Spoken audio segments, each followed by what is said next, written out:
Now let's take this to what we're here to deal with, and that would be coaching. In the process of coaching, as well as in the process of being a United States Marine, something that we learned there in the Marine Corps was that you're always an ambassador. An ambassador to your country, and as a sports person, an ambassador to the sport, and you should be representative all the time. You should look the part, should be the part, you should feel the part, and it should not be phony or misleading. But in order to do that, several elements are necessary, and one of those things is to know the rules of play. Even in war, we have rules of war. There are rules of engagement, and there are rules of war, and rules of treatment of prisoners, etc. No unit that I was in was ever allowed to disrespect those rules of war while I served in that unit. To that extent, we're taking that to the next step and translating that into this video. So we will talk to coaches. Yes, there are a myriad of coaches out there and a myriad of methodologies, and we're not here to try to tell you how to coach. We're just simply telling you and offering to you, not telling you anything, but offering to you some particular steps that we may look at to deal with how you might approach coaching so as not to detract, one, from your player and the sport and from the beauty of the sport.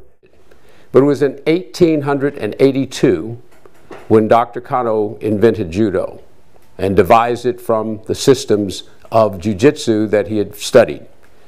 This came about as a result of the fact that Dr. Kano was a small man and he was bullied. He asked his father if he could learn jiu-jitsu. His father refused, and he defied his father's laws and rules and went and learned anyway.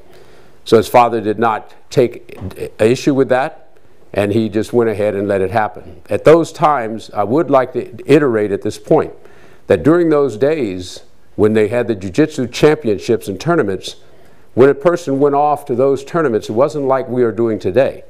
They went off to those tournaments and they said goodbye to their family, not knowing if they would physically ever return back other than in a box or deceased. It was that tough.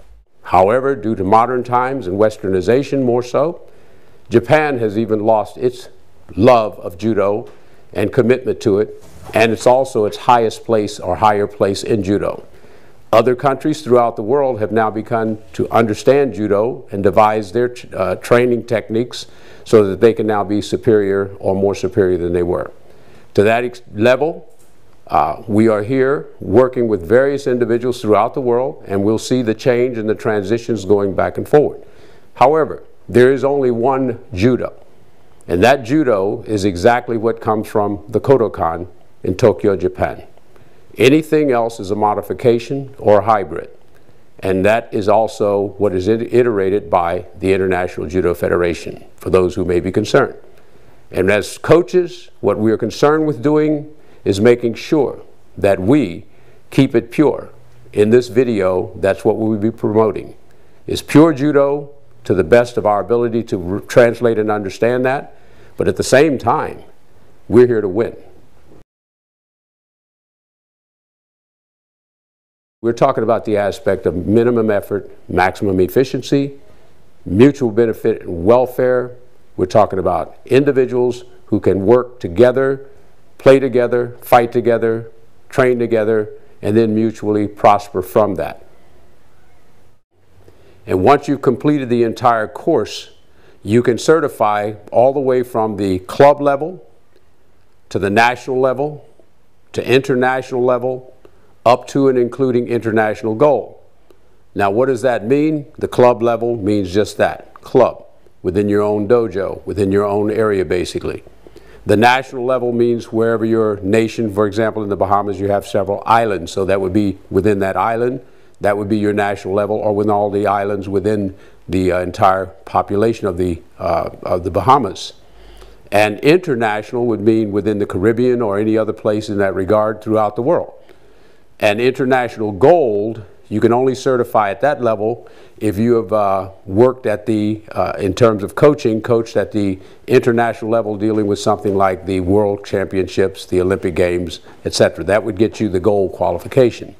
Comparable to that is the United States of America, which I can speak to. Other countries I cannot speak to, I've not researched that yet, But I'm certain that after this video comes out that we will see a lot more sites, and we're asking for individuals out there in countries and whatever that have these sites available to contact us and let us know so that we can add them to our bank. And that would be in the United States, you would go to www.safesport.com, or you could go to USA Judo, or USA Judo, USA-judo.com, and look under coaches. And if you look under the coaches, you will also certify. And everyone must certify regardless as to level. You must certify at the local level, the state level, the regional level, then our national level, then continental level, then we go international, and then also gold.